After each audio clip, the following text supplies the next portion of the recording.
মুন্সিগঞ্জের গজারিয়ার কালীপুরা এলাকায় মেঘনা নদীতে স্পিডবোট দুর্ঘটনায় 4 জন নিহত হয়েছেন।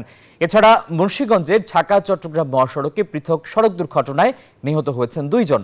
অন্যদিকে ঢাকা সিলেট মহাসড়কের হবিগঞ্জের মাধবপুরে ট্রাকের ধাক্কায় ইজিবাইক আরোহী 3 নারী পোশাক শ্রমিক নিহত হয়েছেন। এ ঘটনায় আহত হয়েছেন আরও 3 জন।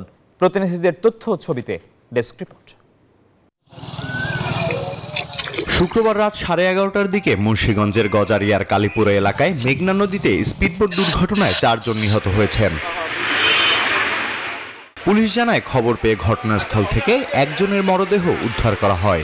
আরেকজন নিহত ওবায়দুল মণ্ডলের মরদেহ পুলিশ ঘটনাস্থলে পৌঁছার আগেই সঙ্গে থাকা লোকজন নিয়ে যায়। গুরুতর আহত একজনকে হাসপাতালে নিলে তাকে মৃত ঘোষণা করেন চিকিৎসক। পরে নিখোঁজ আরও একজনের মরদেহ উদ্ধার করে কোস্টগার্ড।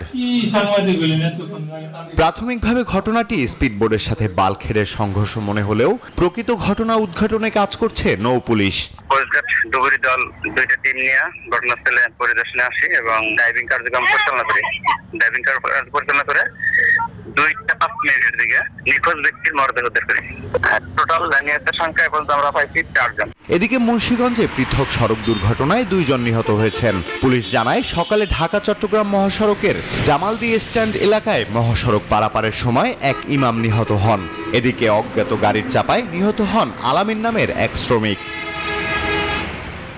এছাড়াও সকালে ঢাকা সিলেট মহাসড়কের হবিগঞ্জের মাধবপুরে ট্রাকের ধাক্কায় ইজিবাইক আরোহী 3 নারী শ্রমিক নিহত হয়েছেন। এই ঘটনায় আহত হয়েছেন আরও 3 জন।